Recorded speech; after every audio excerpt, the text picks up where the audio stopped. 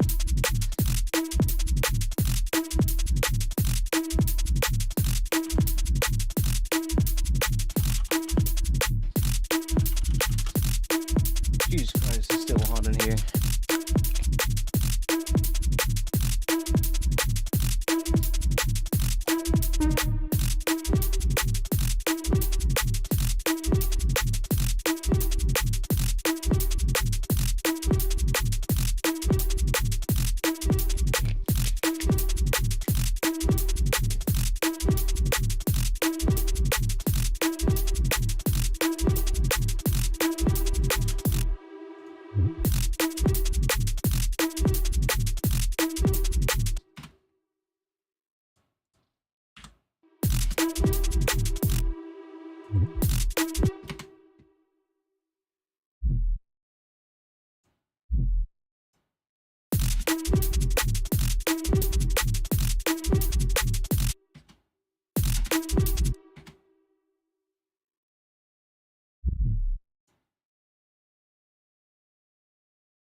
I feel that there's need to be a change there, but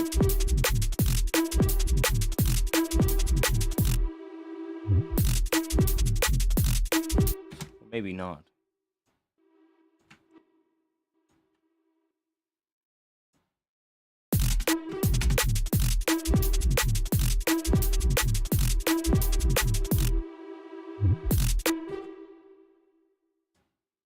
Cut the drums out for a bit at the start there as well. Do bum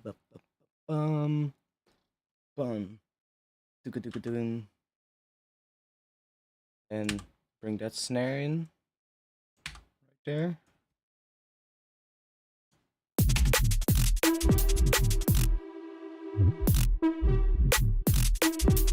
Oh yes, that's what we needed there. Just to break it up ever so slightly for it to not become too still. You know what I mean?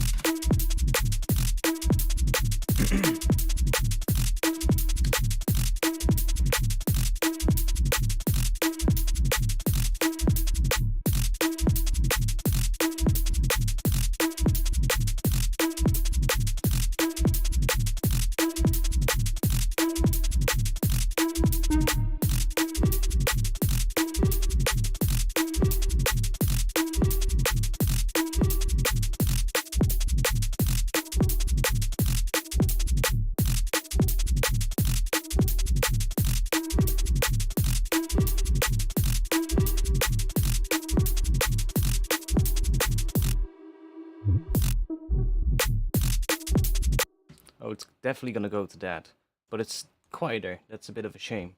See, we can boost the gain here.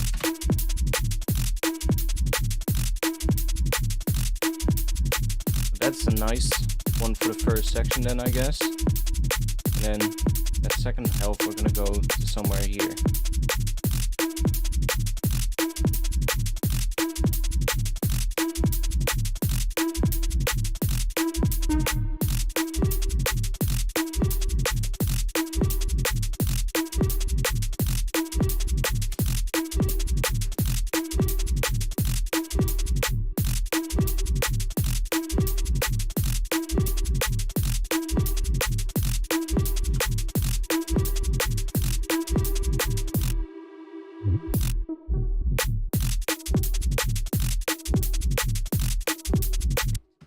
Yes, yes, yes.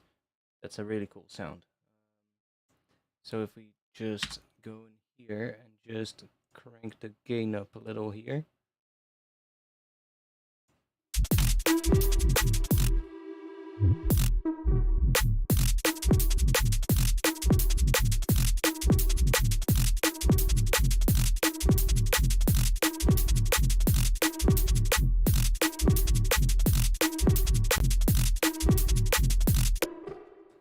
Actually, it was quite cool when it's quiet as well.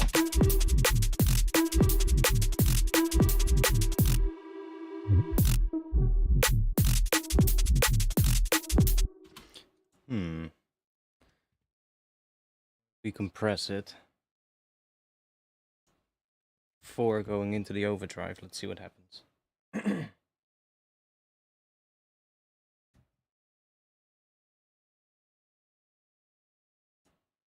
Just squash it a little bit like this.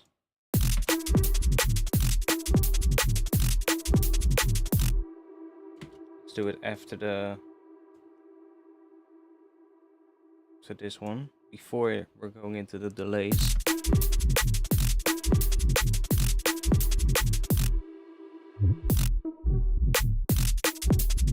See, so it's catching both of them, and then we're cranking this up again.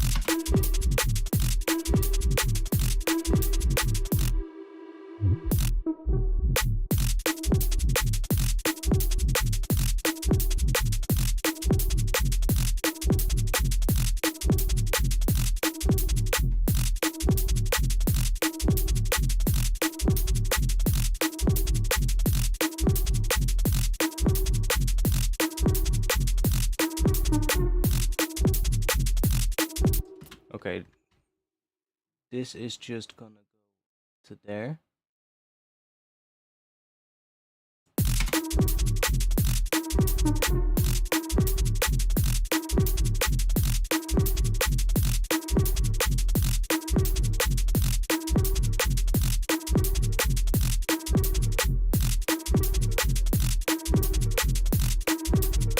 Let's make sure these are all together.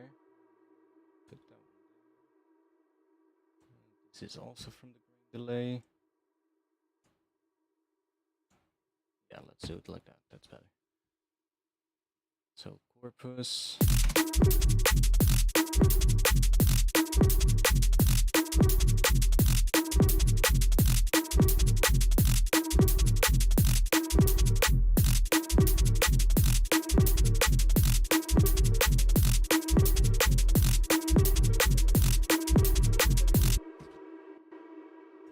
This is gonna cut out.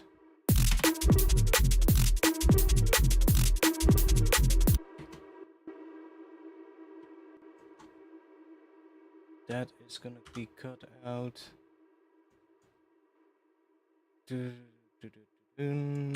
Cut out all of this. We're just gonna have a gap here with probably some kind of a fill or something.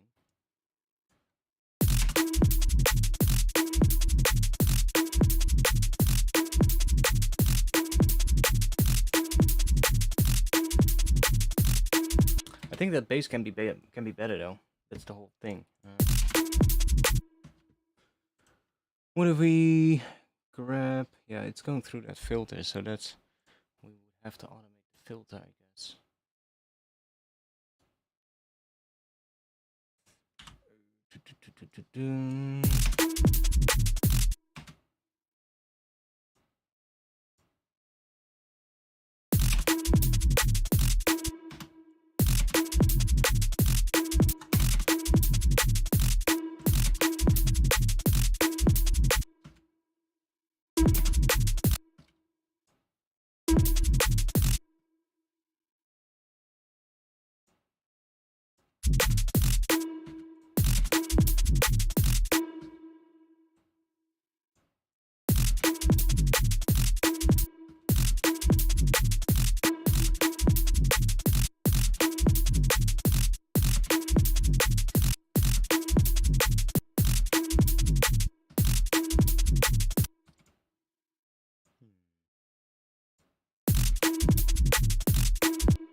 Yeah,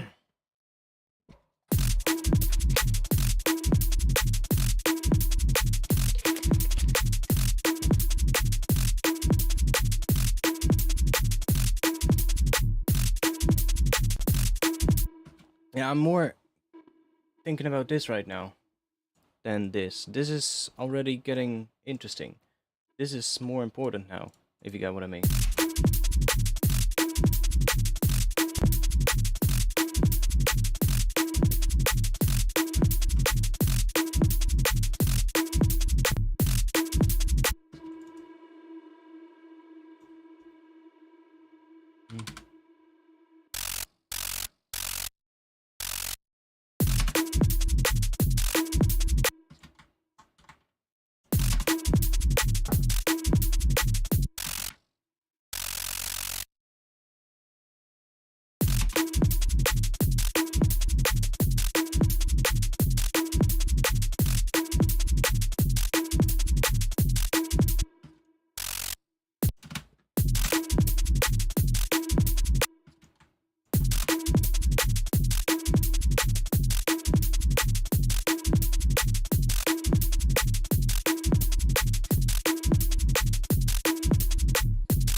That was actually quite cool.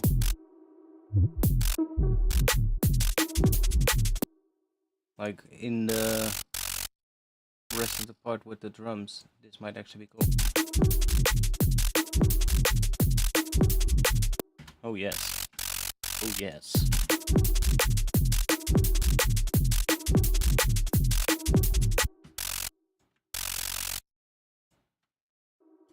Just need that out here.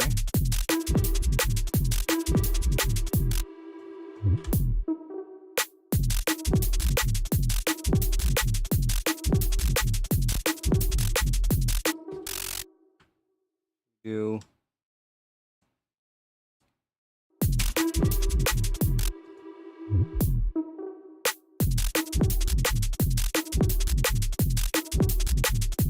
Ah, yeah.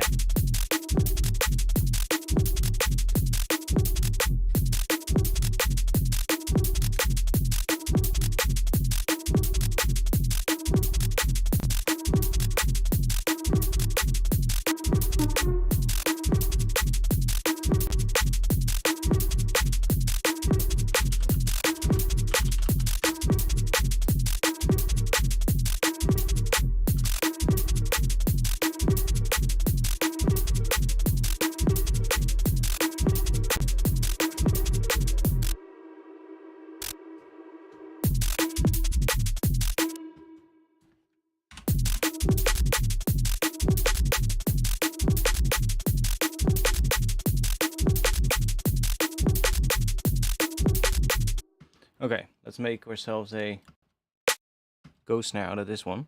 We're just gonna give it a little bit of attack.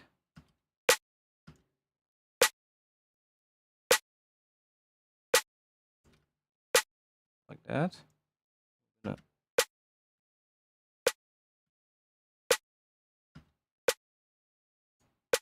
Shorten it up a bit.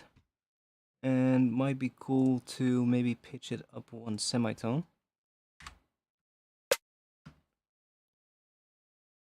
And then together with this one you get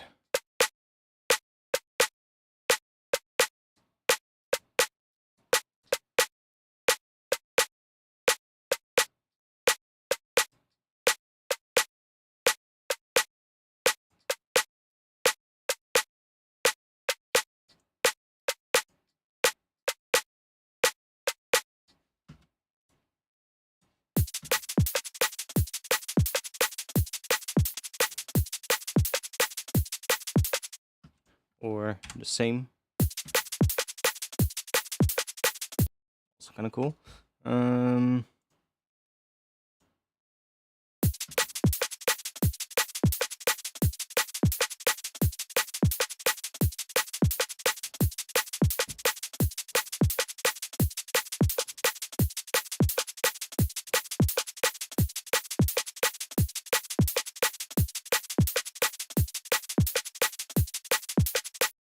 Changing it up a bit.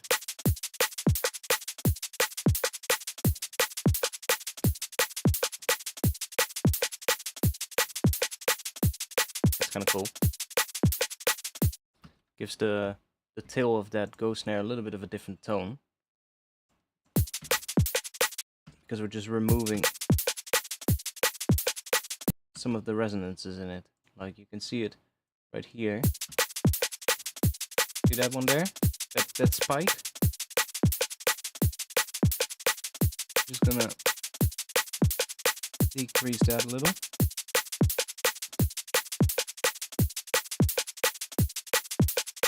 And that way we just can mess with this. So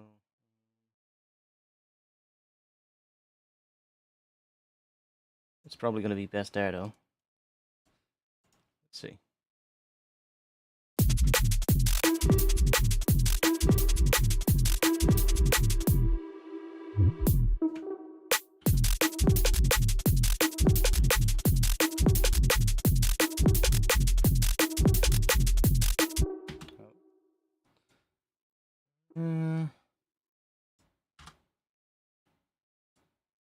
Happy with it yet here. Let's see. The bass is the same here, right? Yeah.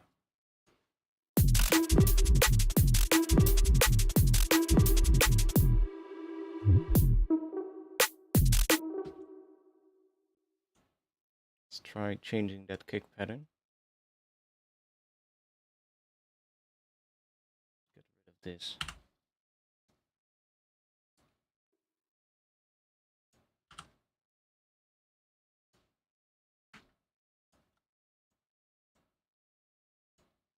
Just go to a regular bass pattern in the next section, see what happens.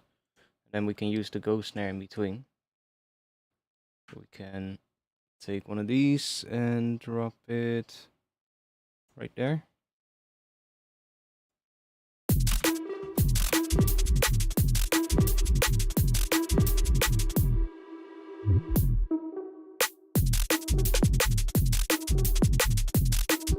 I kind of like that, honestly.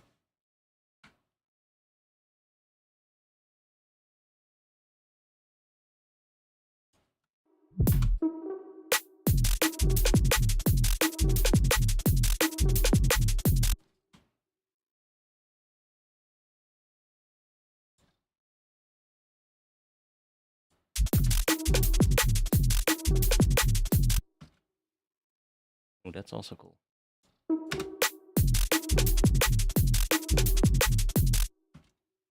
It's on the spot where the kick is in the other one, so. And then yeah, that's kind of cool.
I thought that was the case.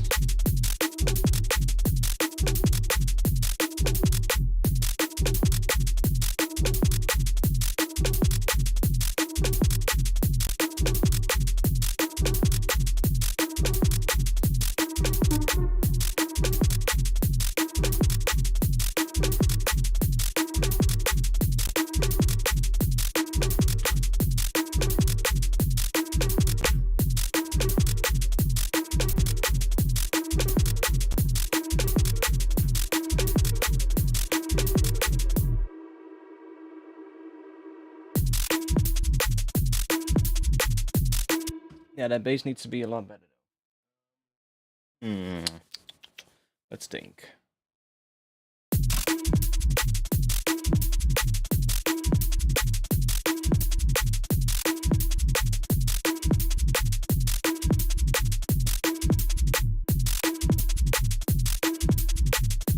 Like, that would be the length of an entire drop, by the way. So, if we can just make this good, that would be really nice.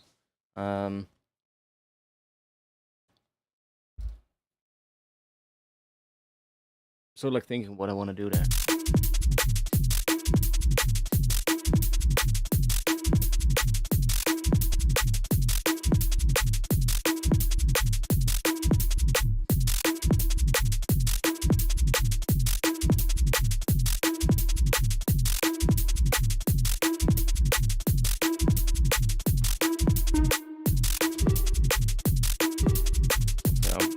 Let me just do this.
No, I don't do feedback streams at the moment.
Not sure.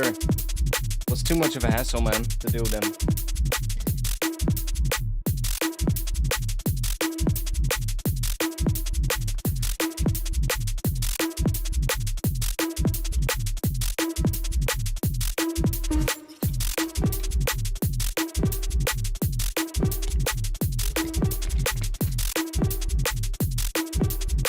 hot here, man. It's really... Yeah, so what can we do with the bass? I'm also thinking, like, how can this start in a drop? Like, because this is not a good start yet. Or, well, it depends on what is in front of it, but I'm thinking, like, what would be a good build-up in front of this kind of a drop?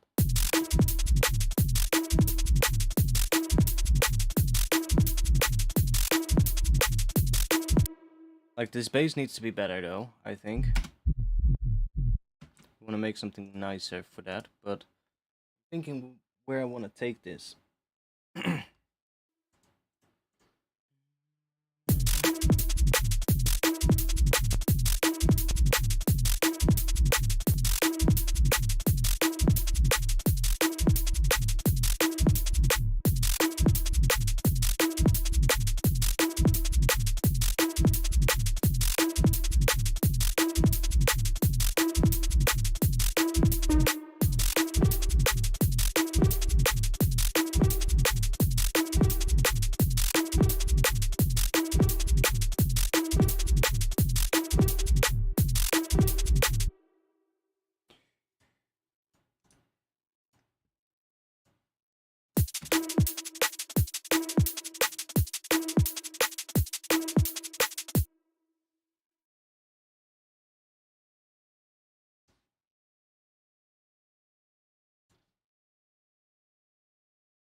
That's that other one from this one, right? Yeah, that's the same groove as that. Just this.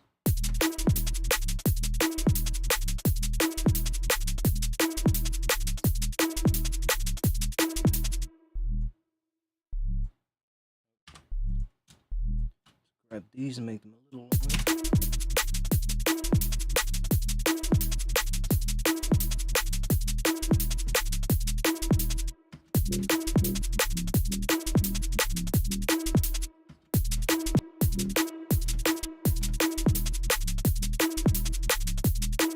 It can be very subtle like that. It doesn't have to be very...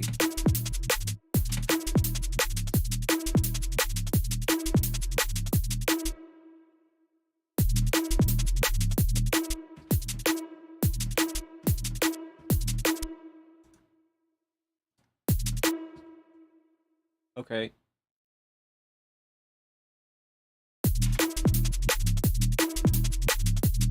There we go.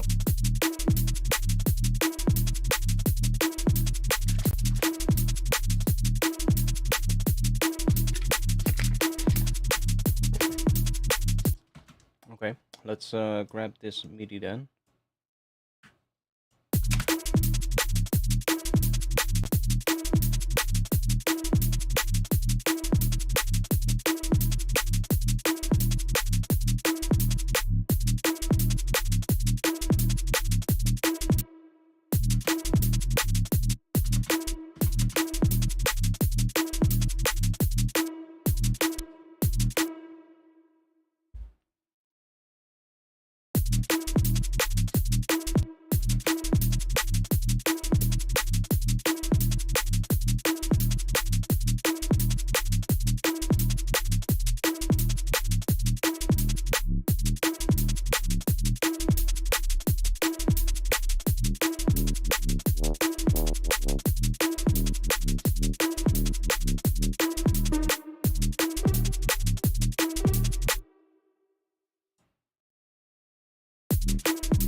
I didn't want to do that. I wanted to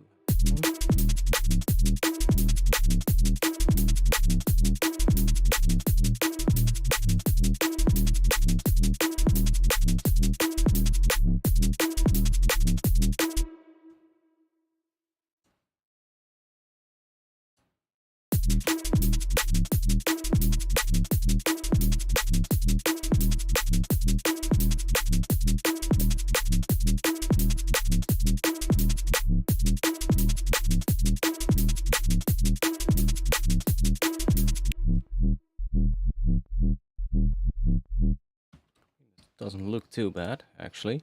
It's just clipping, so let's just use the Ableton limiter. Look ahead one. Let's chuck this all the way down.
It's just different, right? Fido and Phase Blend, they're completely different.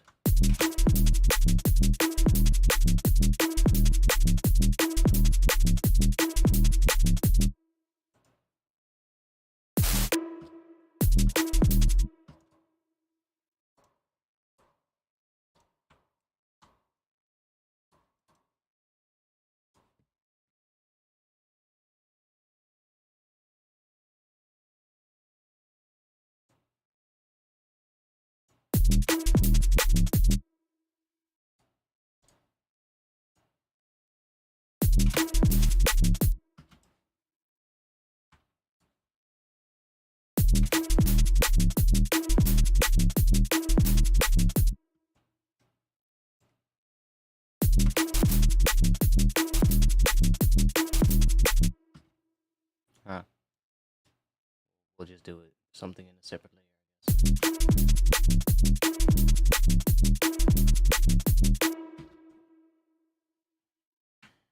Let's just copy this one over.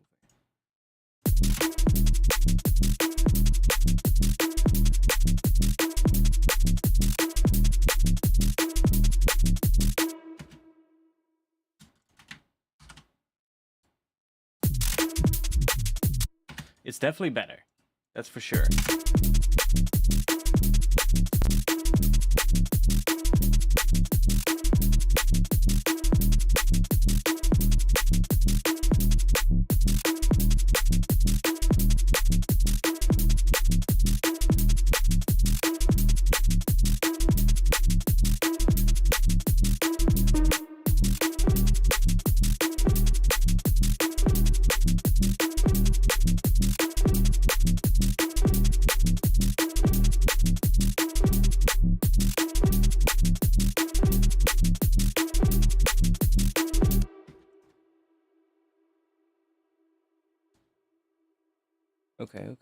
Okay. Modulators, shaper. Let's save. Let's map this one to the gain of that.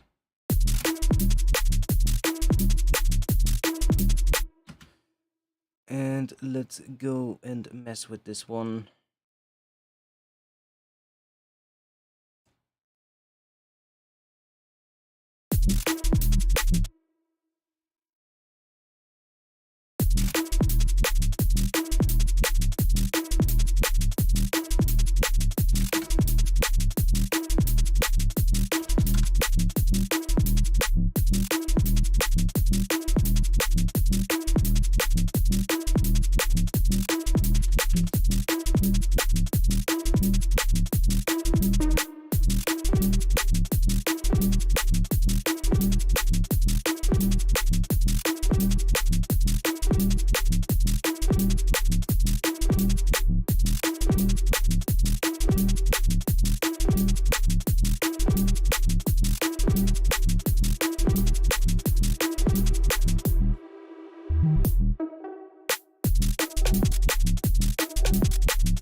I like that. You might not want to go all the way up. Maybe 75.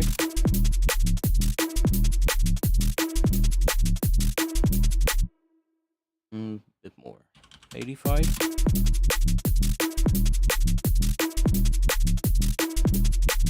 Just to kind of give it a bit of that extra harmonic there. So if we just look at the bass by itself, we should see that part there. That's that extra frequency coming in. It's kind of cool.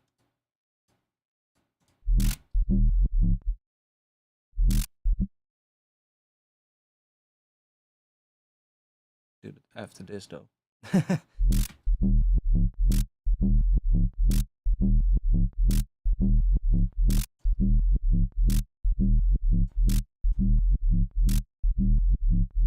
Probably want to leave that one like that so it's nice and clean.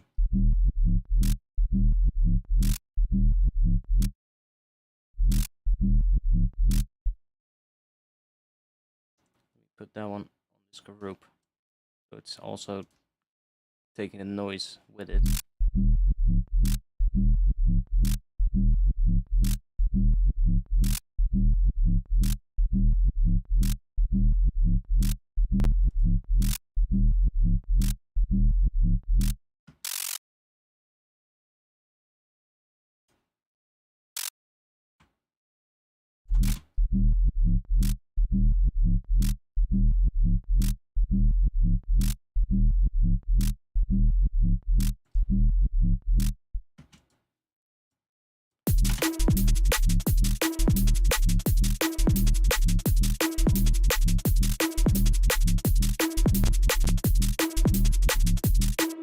I'm not sure if I like that. Let's put this one back on this one.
Why is it changing?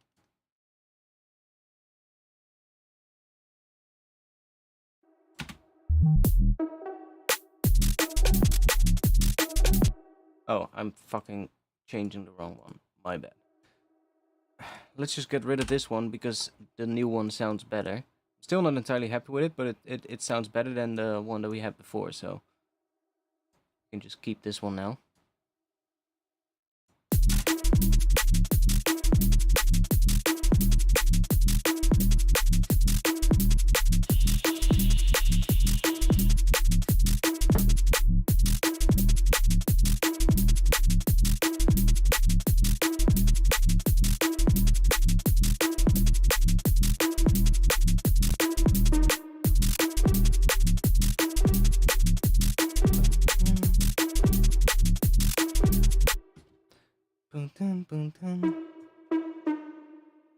We do. Should we start doing it on every... Oh.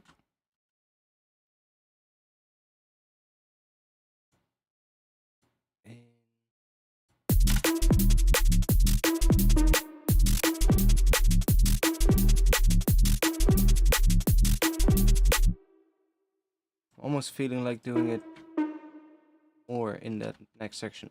Just do this.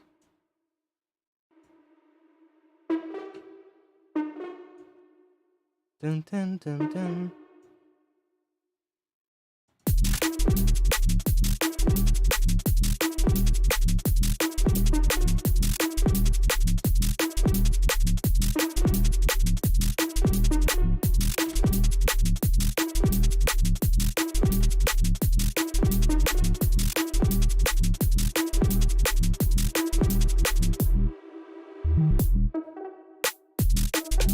Yeah, that's better. And should we do this pattern then? Keep that going.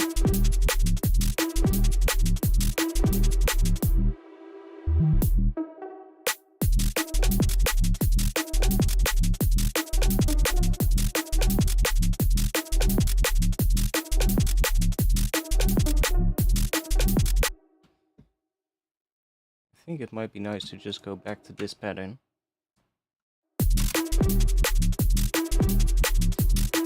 Yeah, I know. It can have some delay automation. Like a really fast one. Let's put it after the grain delay.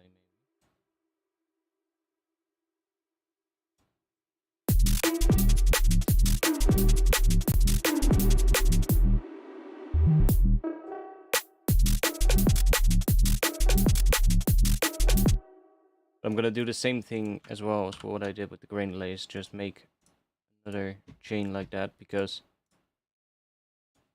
I don't want the dry one to get quieter.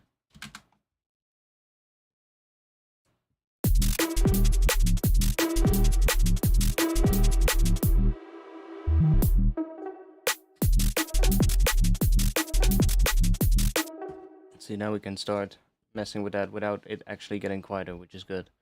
And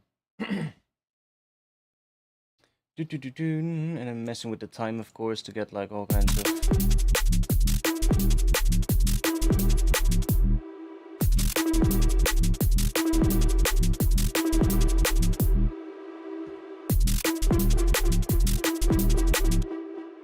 Wait, that's gonna be weird if we automate the time and we get all those weird...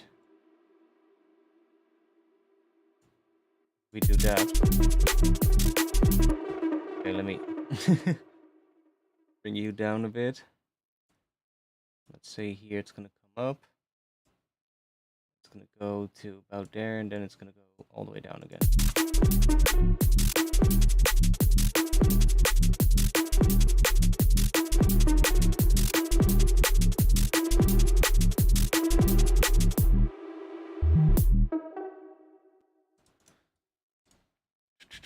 We need to have all these together as well, so let me rename this to delay.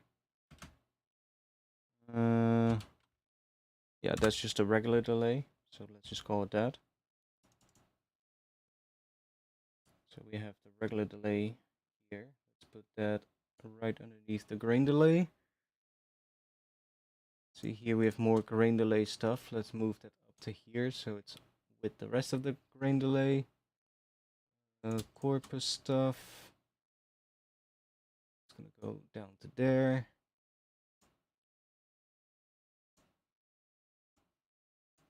And then we have, this is the delay, so that one goes here. This goes down a bit far.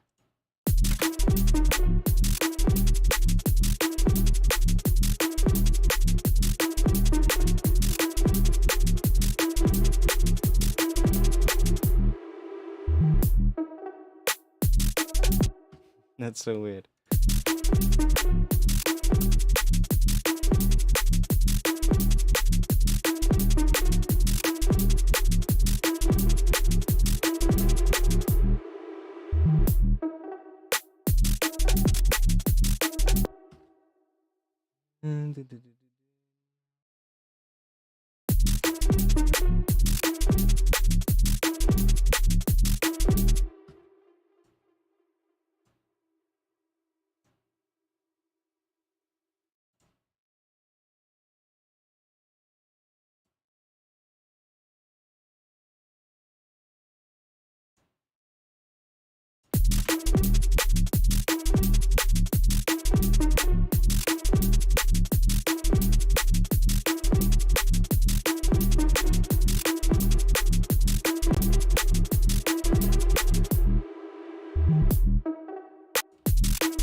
Yeah, delay time is a bit naughty, and I know. We can also play with this.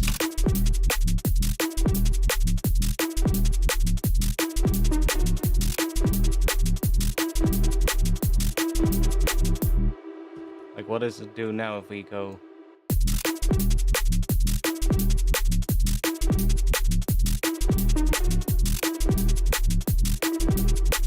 A little bit better.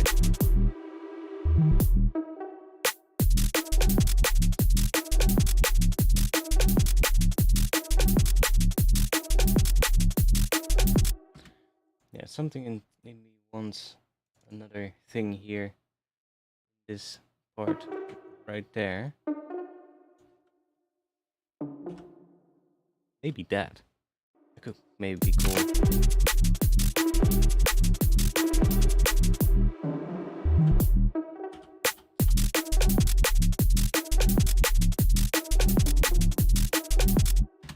Maybe?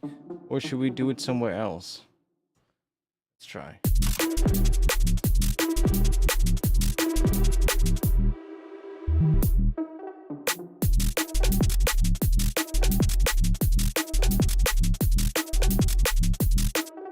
Hey, I actually kind of like that.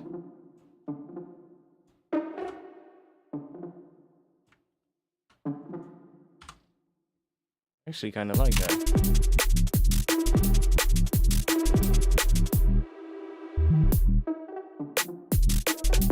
Ooh, yes. Let's go.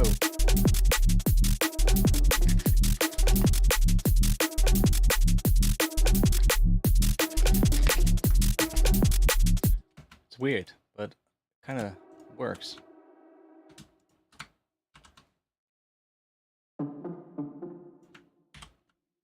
Let's see what happens if we start messing with it a little bit. So it's like, I don't know. Or different places, you know. Let's see what we get.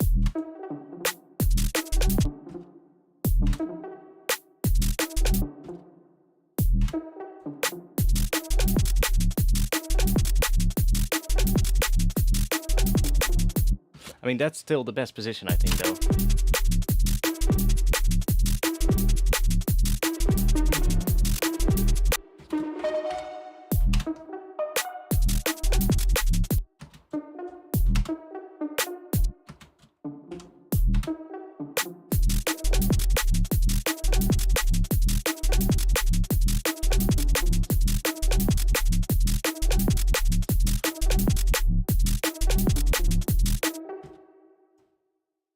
For some reason, I don't like that gap at the end here, though. Now, so maybe let's just do this in this section.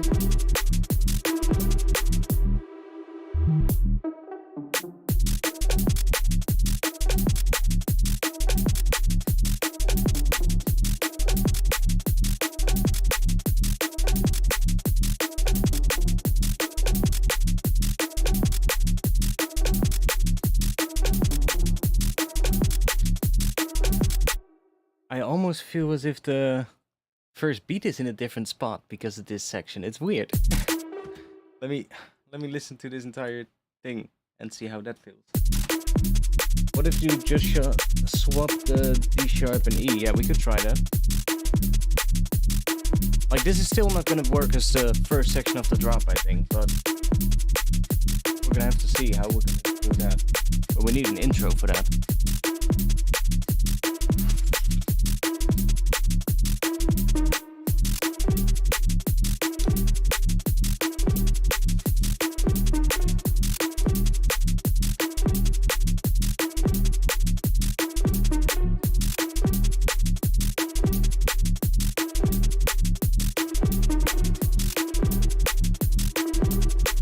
Delay is still a bit much here.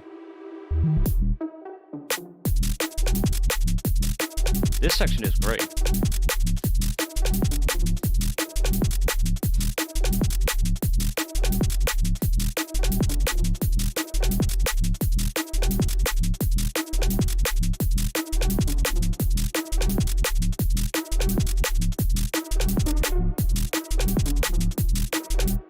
Yeah, I almost feel like I have an idea.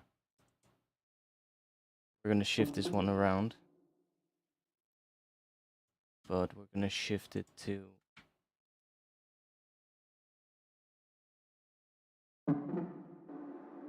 right there, I think.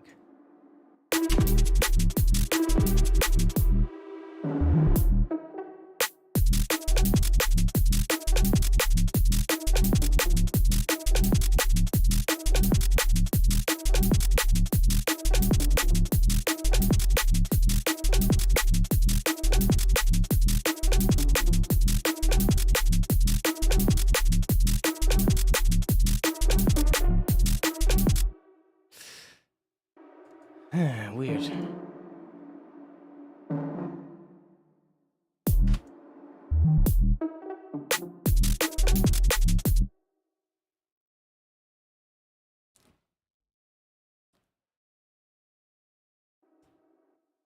What if we... Fuck.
Let's do that again. No,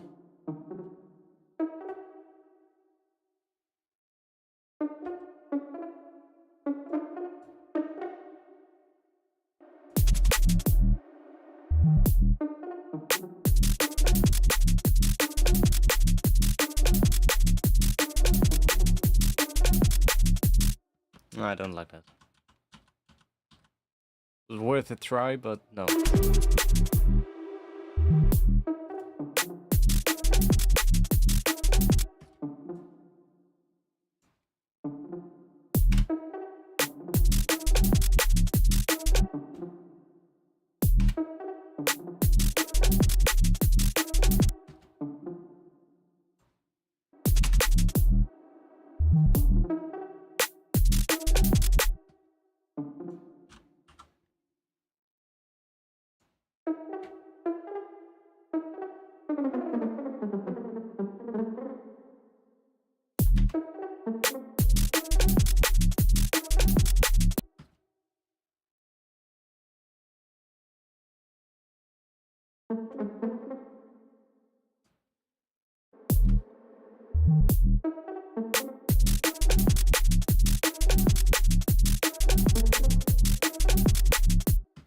I might even do that. Like, just do it once, kind of like a little too late, and then afterwards just go that. I know it's different pitch now, but that will make it sound as if it's on the right beat. It sounds as if it's in the wrong, as if the first beat shifts if we don't do that. Now it should be better. Because there's a gap there, we can get away with it. Now it feels right.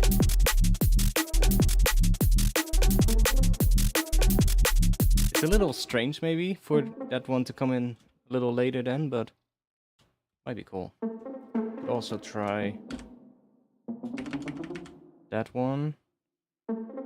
And then that one is here.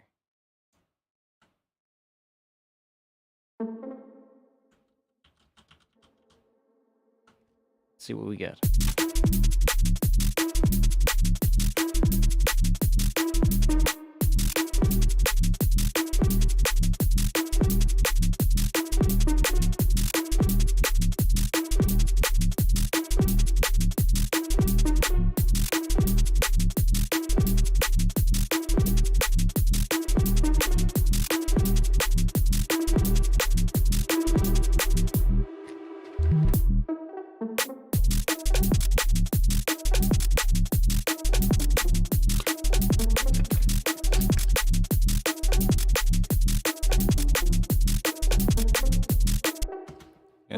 This one just makes it feel weird.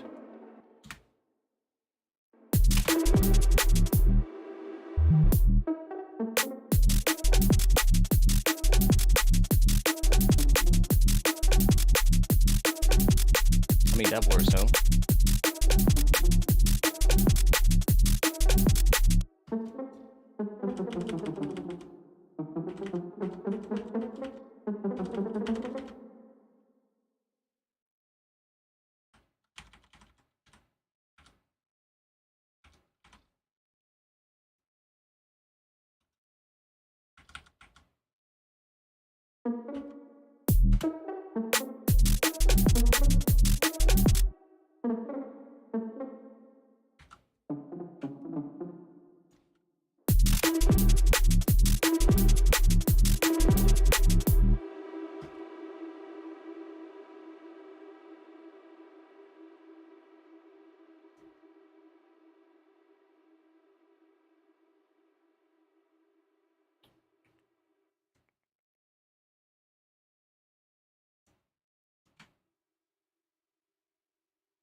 Oh, let's do this.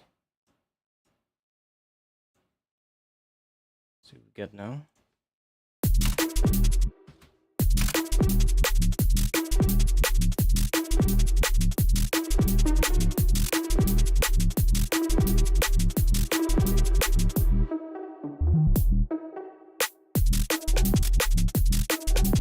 Just do it a little bit earlier, and then we can probably get rid of that one. No, but maybe we can use it here. Something.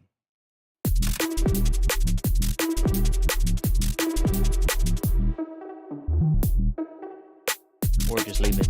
Kind of works.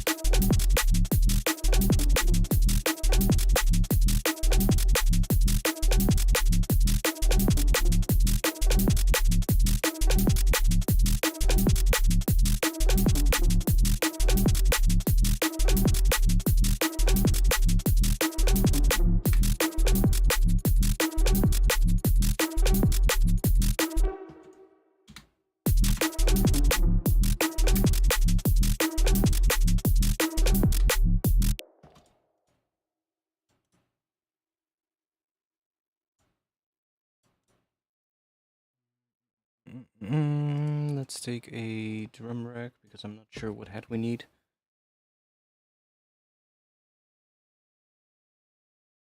First section could do an FM screech in place of the D sharp playing in the second section. Yeah, maybe something.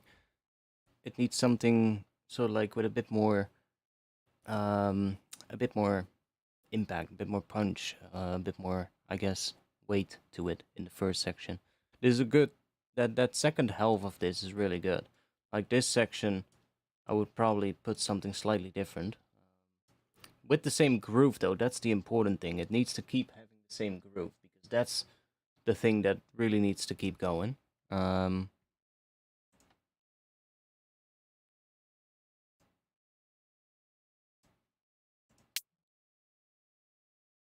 Choose different folder because otherwise we're gonna get the same head as well as the one that I already used. Let's just take these. Let's take these.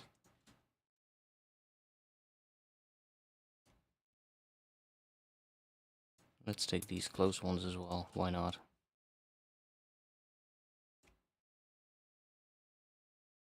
Cool.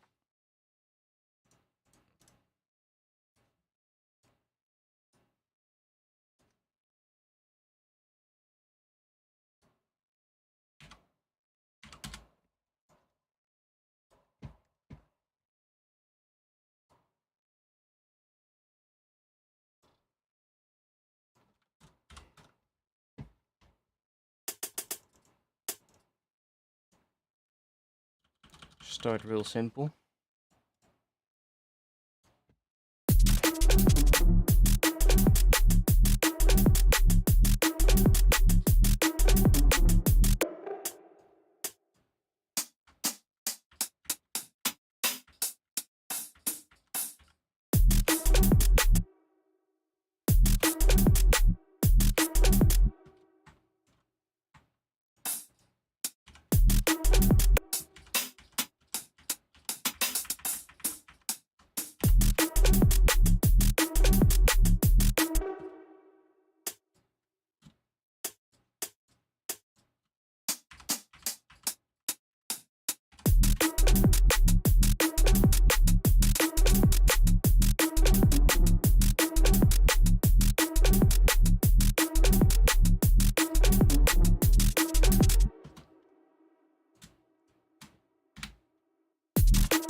See what happens.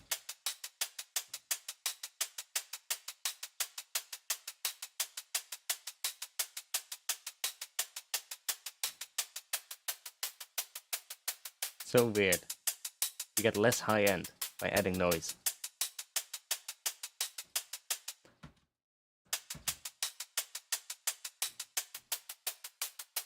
I guess.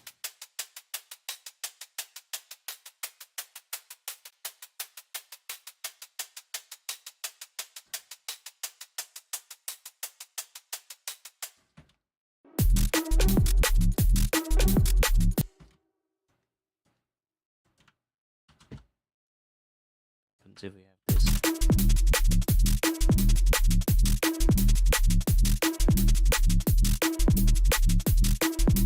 Just filling out a bit.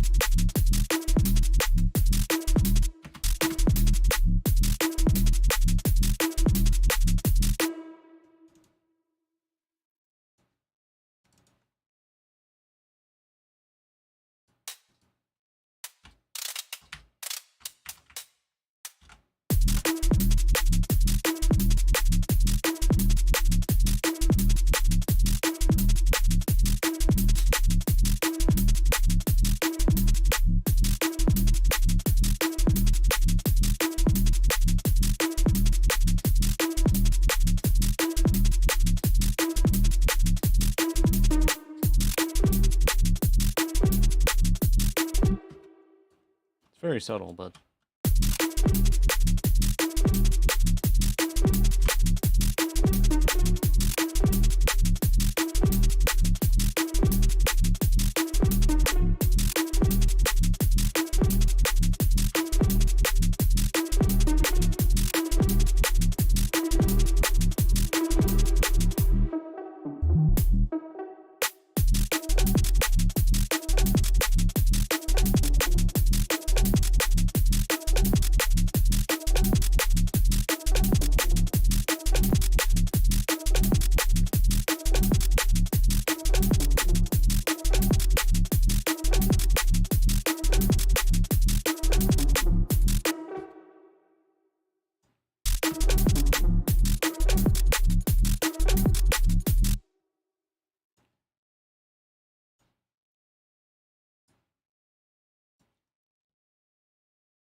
yeah, the transition is really nice. I know.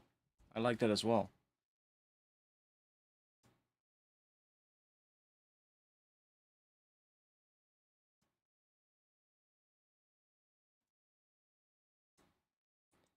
It's the right.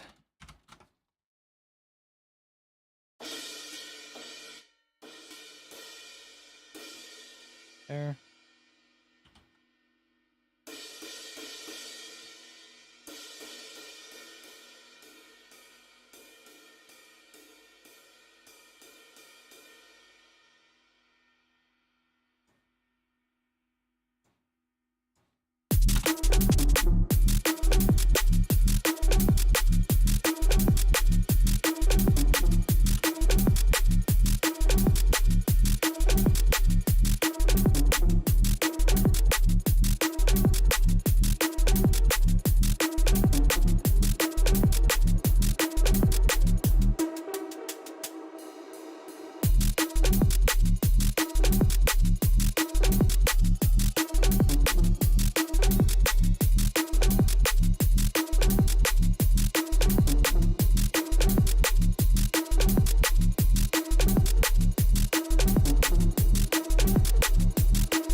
Okay, so this one is kind of cool.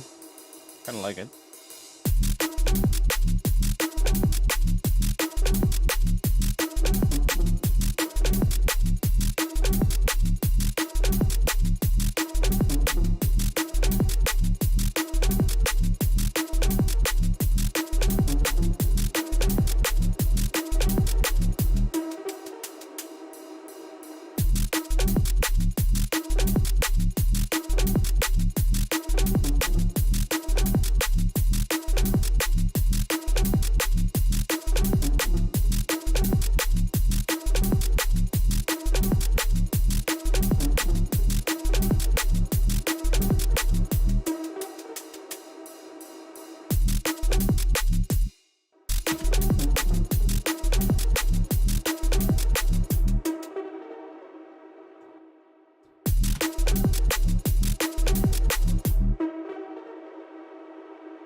If you play along, yeah.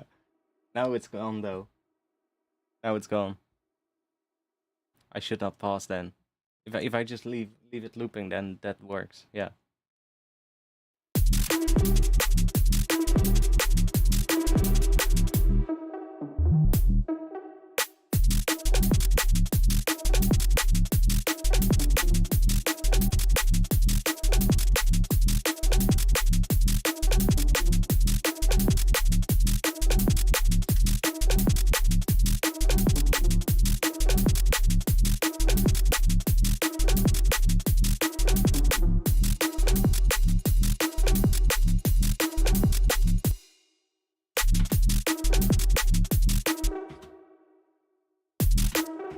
Dun, dun, dun, dun, dun, dun. Here we need a fill. Dun, dun, dun, dun, dun.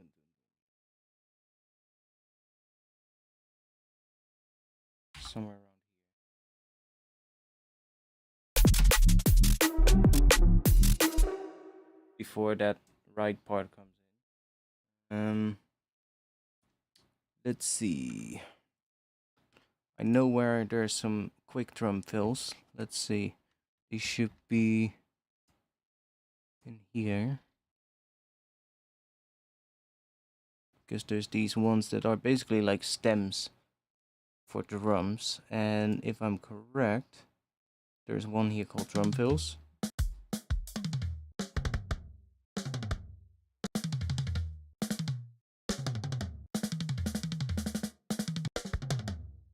I don't really fancy like making one from scratch right now. To be honest, drum fills are sometimes pretty annoying to do.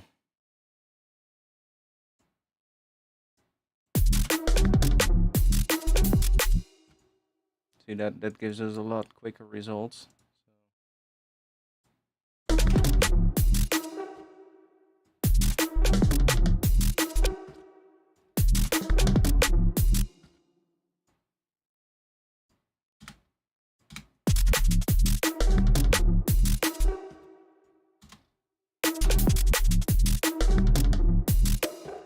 Different one.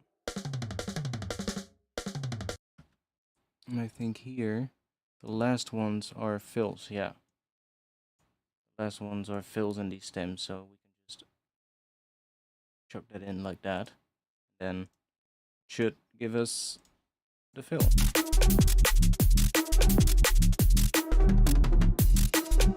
It's a bit quiet, so let's make it a bit louder. Let's just the saturator on it. Increase that a little bit. Soft clip on. So we can hear what we're doing. Let's see which one sounds cool.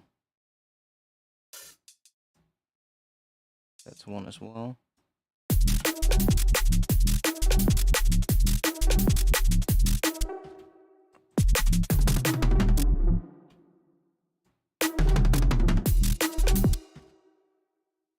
I just have to adjust the position of it. It's more like that. Okay. Just need more like a regular fill. That one is a bit Simple. That one could work.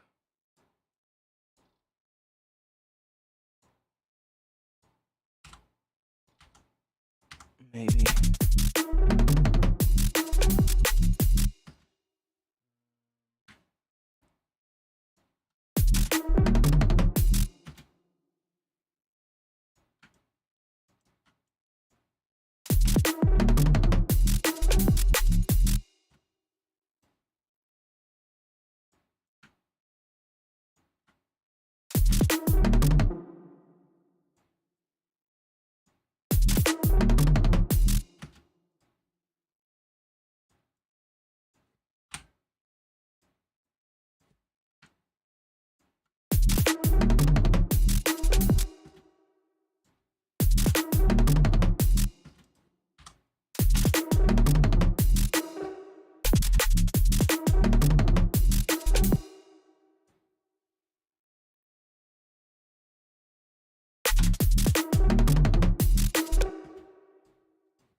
God damn it.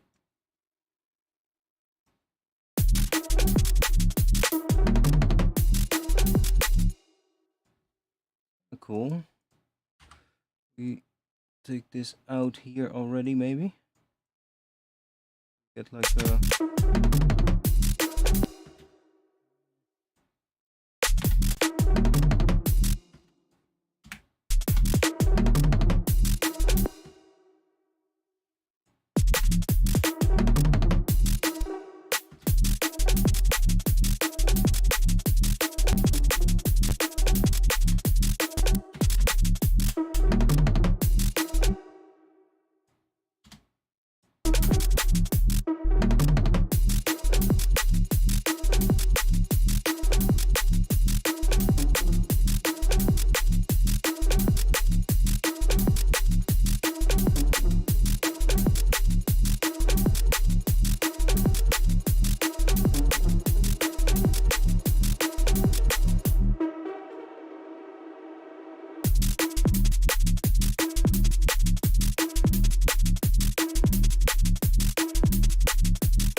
Jesus Christ. Okay,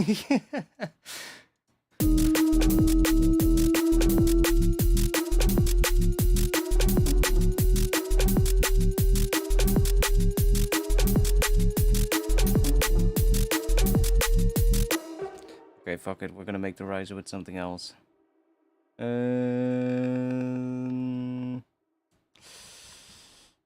Faceplant.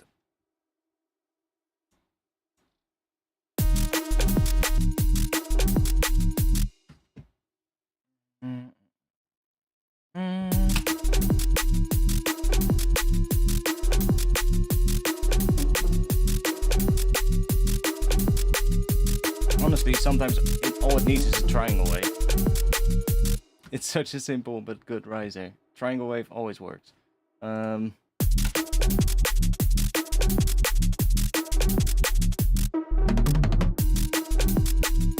then just, you know, mess a bit with the volume, the filter.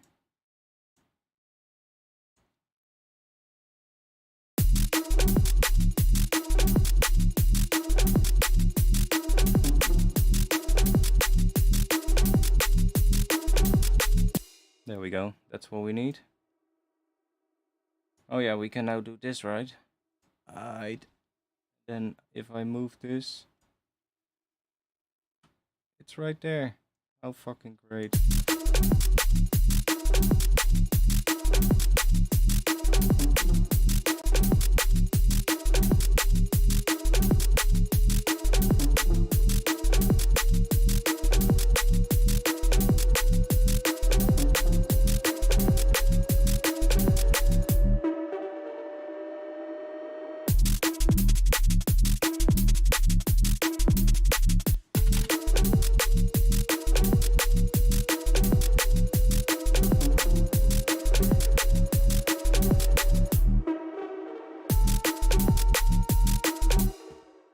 Why is this?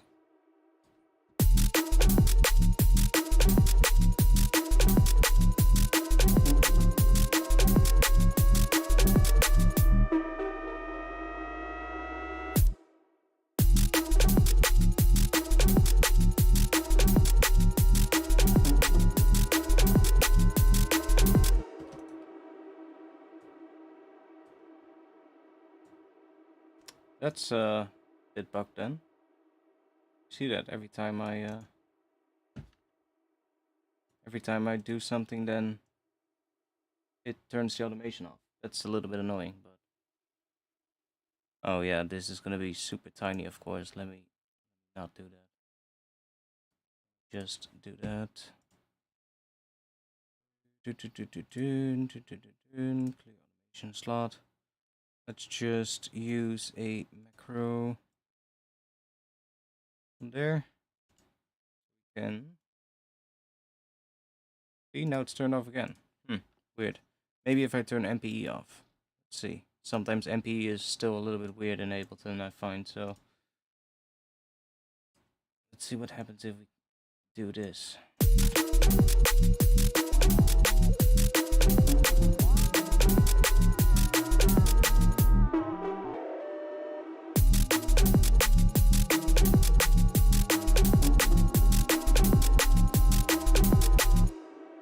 Okay, we need to do that with a really small range.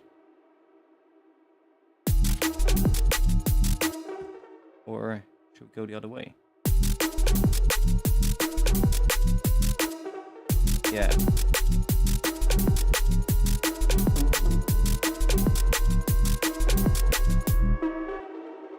A little bit more.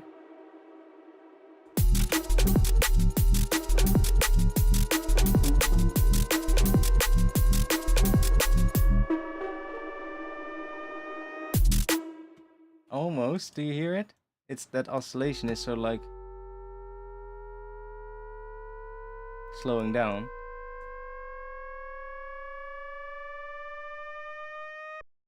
It's a little bit too slow at the end. My taste. Let's do 1.8.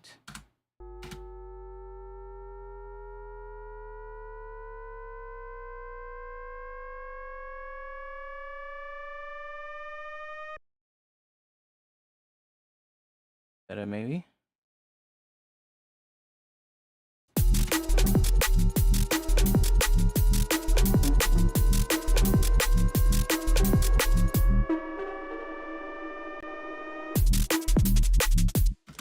Maybe a little bit slower now. 1.83.